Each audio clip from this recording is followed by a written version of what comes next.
आदमी दौलत इकट्ठी करता है परिवार के लिए।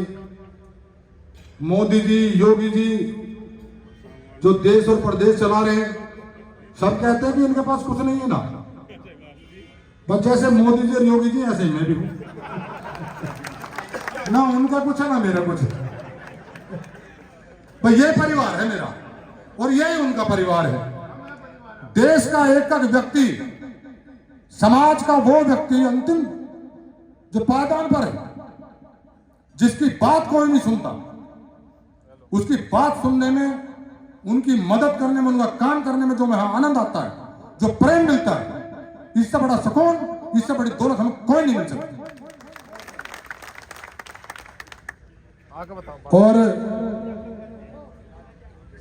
ये तो आपको तय करना है। मैं तो जिस दिन ये जो स्थान है जहां बैठे, इसे हिंदुस्तान का प्रत्येक व्यक्ति जानता है। हिंदुस्तान का किसानों के मसीहा, भारत के पूर्व प्रधानमंत्री श्रद्धेय स्वर्गीय चौधरी चरण सिंह जी, जो किसान के, मजदूर के, गांव के, गरीब के दिलों में बसते हैं, राज करते हैं आज भी, वो यहां से सांसद थे। पूरी दुनिया जानती है उस महापुरुष को। और उनके बताए रास्तों पर चलने के कोशिश और भी राजनीतिक दल करते हैं। उन्हें पता कि देश की खुशहाली, जब तक गांव की, गरीब की खुशहाली नहीं होगी, किसान की खुशहाली नहीं होगी, देश तरक्की नहीं कर सकता। और किसानों के बड़े नेता श्रद्धेय स्वर्गीय चौधरी अजीत सिंह जी, वो यहां के नेता थे, यहां के सांसद थे। और जैन जी ने पता नहीं, मैं तो समझ ही नहीं पाया, जिस दिन ये फैसला हुआ,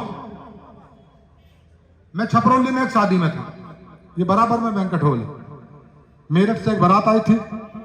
मैं उसकी सगाई में, लड़के की मैं नहीं जा पाया, मेरा विद्यार्थी था,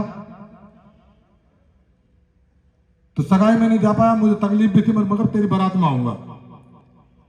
और 1-2 घंटे में शादी में जाना था। जब मैं घूमता, यहां से शादी में घूम रहा था, तो किसी ने टीवी पे, उस पर देखा होगा, सोशल मीडिया पर, उन्होंने कहा, अरे ये तो बागपत से प्रत्याशी हो गए सांसद के। बोले आप तो सांसद का चुनाव लड़ रहे हो। मैंने सोचा मजाक कर रहे हैं, करते रहते हैं, बहुत फर्क है। लेकिन जब चौधरी साहब का फोन आया 20 मिनट बाद, उन्होंने कहा, भाई सांगवान, हमने फैसला ले लिया, तुम्हारी 40 वर्षों की तपस्या और समर्पित भाव से आपने श्रद्धेय स्वर्गीय चौधरी चरण सिंह जी को, उनकी विचारधारा को आगे लेके बढ़ने का जो काम किया, श्रद्धेय चौधरी अजीत सिंह जी के मार्गदर्शन में हमने आगे बढ़ने का काम किया। किसान की, गरीब की, मजदूर की लड़ाइयां लड़ी, संघर्ष किया, आने को बार जेल गए। 2022 का विधानसभा का चुनाव था और मैं तो मेरठ जनपद के शिवाल खास विधानसभा क्षेत्र है, जो आप ही की लोकसभा का हिस्सा, वहां से लग रहा था तमाम लोगों का प्रेम, उनका स्नेह, और ये लग रहा था कि भाई उनकी बार मुझे प्रत्याशी वहां से बना देंगे। अंतिम क्षण जिस दिन सूची फाइनल हुई, मेरा सूची में नाम भी टाइप हो गया, बताया किसी ने कि नाम टाइप हो गया, 10 मिनट में तुम्हारा टिकट होने वाला। और तभी समाजवादी पार्टी का गठबंधन था, उनके नेता थे, उनको अखिलेश जी ने कहा, भाई इनको टिकट देना आपको। चौधरी साहब ने उनको दे दिया।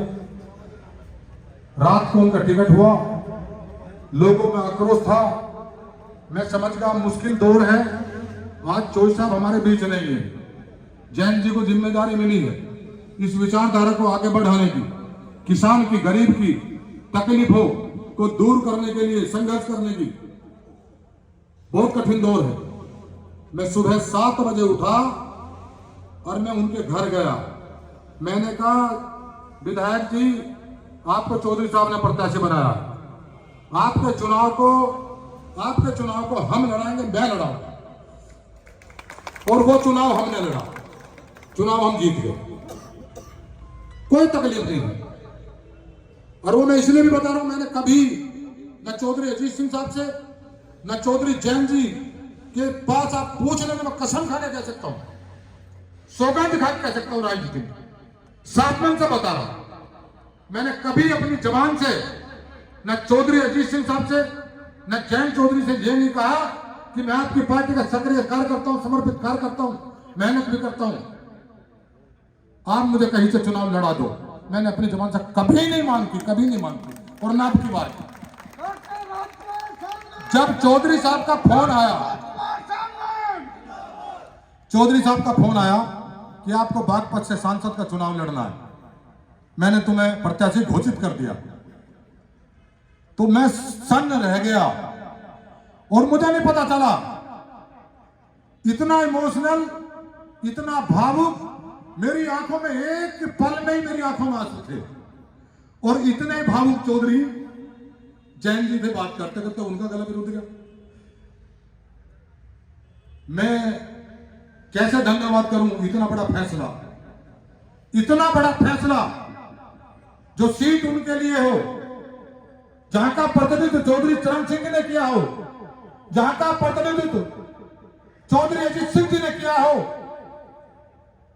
और ऐसी पवित्र सीट पर मेरे जैसे साधारण व्यक्ति, साधारण कार्यकर्ता, वास्तव में मेरे पास कुछ नहीं है, और मुझे प्रत्याशी बना दिया।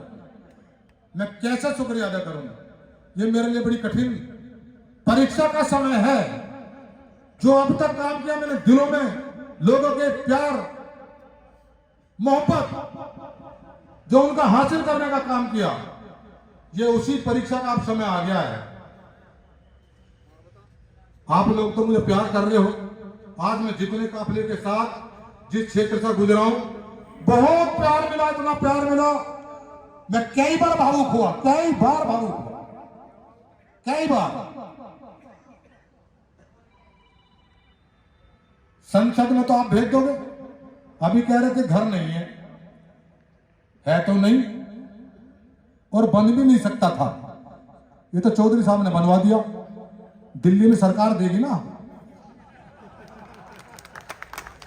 अब सरकार ही मिल जाएगा 5 साल के लिए। और मैंने विधायक जी, हमारी पार्टी के नेता बैठे हैं, अभी हमारी परसों मीटिंग थी बड़ौद कार्यालय में, बहुत बड़ा कार्यालय, वो शाम को ताला लग जा, नहीं, एक मुझे यहां मिल गया, उसी में दरी डाल लूंगा और यहीं रहूंगा आपके बीच में। आपको कहीं नहीं जाना,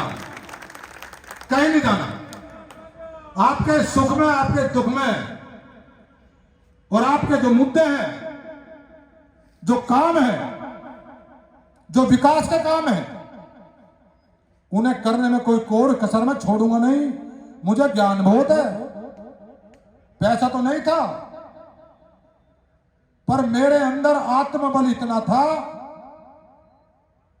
जो अभी मेरे साथी कह रहे थे, मैं प्रशासन से कभी झुका नहीं, कभी नहीं झुका। अगर ठान लिया तो उनको पीछे हटा दिया, आपने नहीं हटा के पीछे। मुझे काम करने का तरीका आता है, जिसके काम कोई नहीं करता, जिसकी मदद कोई नहीं करता। समाज में बहुत सारे परिवार हैं, बहुत सारा समाज है, बहुत गरीब समाज है, जिनके बच्चे पढ़ नहीं पाते, आर्थिक स्रोत नहीं है उनके पास में। किसान का भी यही हाल है, किसान के पास खेती में कुछ नहीं बच रहा। अगर किसी परिवार में कोई सरकारी बच्चा नौकरी नहीं कर रहा, सरकारी तनख्वाह घर में नहीं आ रही, तो उसका चूल्हा बढ़िया तरीके से जल नहीं पा रहा, चूल्हा बढ़िया नहीं चल पा रहा। आज जरूरत है इस क्षेत्र को अच्छी शिक्षा हो, चिकित्सा का इंतजाम बढ़िया हो,